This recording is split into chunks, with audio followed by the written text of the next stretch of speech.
All right, real quick with some hamstring anatomy and to show you why when we're stretching the hamstrings, we can't just be linear, right? We can't just stretch the hamstrings in one direction, okay?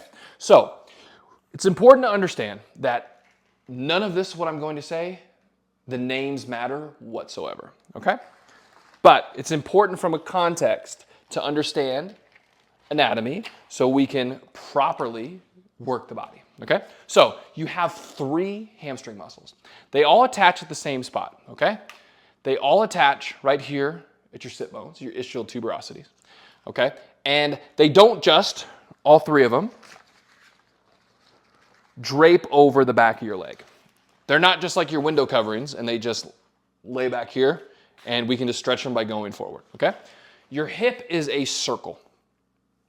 You don't just have outer hip, front of the hip, inner hip, back of the hip. You don't have a square leg. It wouldn't be a very pretty leg if they were squared, right? Kind of like a video game or something, right? The old resolution. You're not boxed. You're circular. So we can't just train. I'm going to get the hamstrings. I'm going to leg forward, leg forward, leg forward, leg forward. Stretching my hamstring. I'm stretching my hamstring. I'm stretching my hamstring. That's not how the body works. That's especially not how the hip works, okay? So it's important to understand this.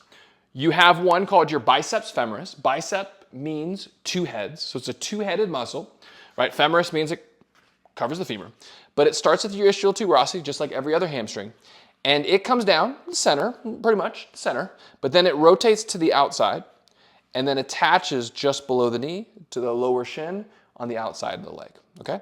So that's your biceps femoris. You then have your semitendinosus, okay?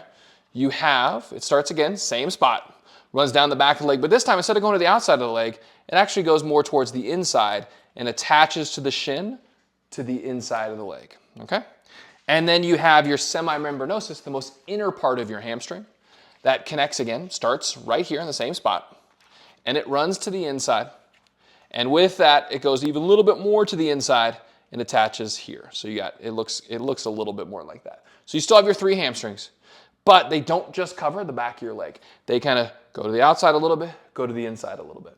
So it's important to understand that I have part of my hamstrings that run to the inside, part of the hamstrings that run to the outside.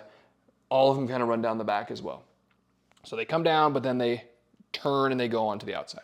You also have what I call the cousin to the hamstrings. It's not technically a hamstring, but it helps the hamstrings quite a bit. It's called your adductor magnus, okay? And when you hear adductor, right, your inner hip muscles, they all attach, starts on the front, right? They attach at your pubic ramus, okay? And then your adductor magnus, it's a huge muscle, okay? Magnus, again, that gives you the word, right? It's huge. It then runs down, and you see this groove here on the back. It then attaches to the inner part of the femur on the backside. So it starts more to the front. It comes down and then it actually curls on itself. It curls and kind of twists on itself and attaches back here. Why is that important? Well, whenever you see a muscle like your pec, right, or your lat, they have this little curling motion before they attach. And the reason for it is its torque, its power. So your adductor magnus, when it fires with the hamstrings, it helps pull into extension. So while it's not considered a hamstring muscle, it's a cousin in the sense of whatever the hamstrings do, you can pretty much bet that your adductor magnus is going to come along for the ride. So when we think of hamstrings, it's also important to think inner hips as well because we need to make sure that we give the adductor some length, okay? So why is this important? It's not important to know the names because it doesn't matter if I'm stretching my biceps femoris or my semitendinosus or semimembranosus. What matters is that we have a full understanding of the fact that our hamstrings don't just live back here. They have a little bit of turn to the outside. They have a little bit of turn to the inside. The adductor also helps with that. So when we stretch the hamstrings, we have to make sure that we change the angle, okay? We don't just take half splits always here. Because while I'm getting my hamstrings, I'm only getting a portion of it. Why? Because I know I have some to the inside and I have a little bit to the outside. So I need to change the angle. I need to also take my half splits with the leg out a little bit. I need to kind of roll the hips around to make sure I'm getting in there. I also need to take the leg across to get to the outer part of the hamstring. And so I'm getting into that outer hamstring. Again, biceps femoris, doesn't need to know the name, just know you have a little bit to the outside of the leg that also needs some love. And that we create balance in the circle. Same thing on the back.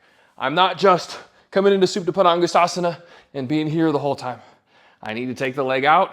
I need to take the leg across because I need to work the hamstrings as they're styled in a circle, just like my pants here are in a circle. I don't wear squared off pants, right? They come around, and I need to make sure that I get balance in there as well, okay? Again, it doesn't matter the technical terms. What matters is that you have a full understanding that when we work the hips, when we work the hamstrings, that we vary the angle, we create balance in the angles, and that we also get more wide-legged stuff so we can get into that adductor magnus, so that we can get into the inner part of the hamstrings. Because if we don't work the adductor magnus the same as the back, the hamstrings, it's not going to be a fully efficient hamstrings. Why? Because that adductor magnus is really a power player with the hamstrings. It's actually a really big muscle if you took a cross section of the adductor magnus.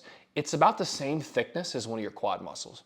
So it's probably not something that we should neglect and we should ignore when we're trying to work into our hamstrings, because if one of your quad muscles, right, you know how much power your quads have, assists the hamstrings and is basically a quasi hamstring, it's important that we work it into our routine when we're working hamstrings. So work the circle, change the angle of your hamstring stretches, you'll be better off for it.